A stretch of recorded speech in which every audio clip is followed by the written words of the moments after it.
Patrick, thank you. Also this evening, heartbreak for a Green Bay father. Turned my whole world upside down, and I have to live with that the rest of my life. And I don't know how I'm going to deal with it. Green Bay police investigating the killing of a 15-year-old boy. Very tough on family members, as you can see. They say that Jeremy Teller was shot twice in the back on the city's east side last night. Investigators say the shooting happened shortly after 11 o'clock at 1127 Smith Street. Teller died from his injuries at an area hospital. No one else was injured. At this point, no one is in custody. Fox 11's Laura Smith has more on this story. Joe Teller is mourning the untimely loss of his 15-year-old son, Jeremy Teller. I know I'm going to have a hard time because he's my youngest. Teller says his son was fatally shot behind a cousin's home Tuesday night. It's such a tragedy that he was so young to be innocently killed like that. He didn't deserve to die like that. I mean, nobody deserves to be shot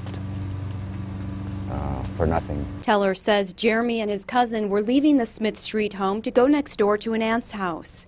That's when an unknown man approached the two at the back door. Well, they were leaving to go get the DVD player, and somebody hollered, "Is Chris up there?" And Spencer said, "Yeah," and he just started shooting. Teller adds his son was drinking before the shooting happened. The incident drew the attention of people who live nearby. Me and a couple of my buddies was just sitting out here drinking beer, and we heard a couple gunshots. First we thought it was firecrackers, then we seen a bunch of people just running. Jason Burns knew Jeremy Teller and says he feels for the family. Green Bay, Wisconsin.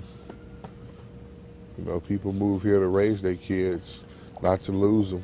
Police say they haven't come up with a motive yet, but believe the shooting wasn't random. For now, the investigation continues. We've been talking to lots of individuals, just piecing together what happened, trying to understand why someone would do such a terrible thing. I'm just kind of at a loss right now. I don't know what to even think. Wednesday, a fire burned in the backyard of Jeremy's grandmother's house as part of a Native American ceremony. It signifies the teen's journey into the spirit world.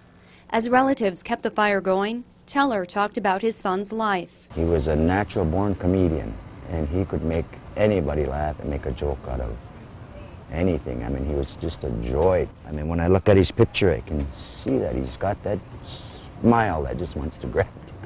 Now Teller says all he has are pictures and memories of his son. I'm going to miss him forever. I mean, I never thought I'd ever have to go through anything like this. Not at that age. It's just too hard for me. Joe Teller says he does not know who the Chris is that the gunman was asking for. Jeremy Teller would have been a freshman at Green Bay Preble High School next month. His funeral is scheduled for next Monday at St. Peter and Paul Church in Green Bay. Green Bay police ask if you have any information to call them at 448-3208.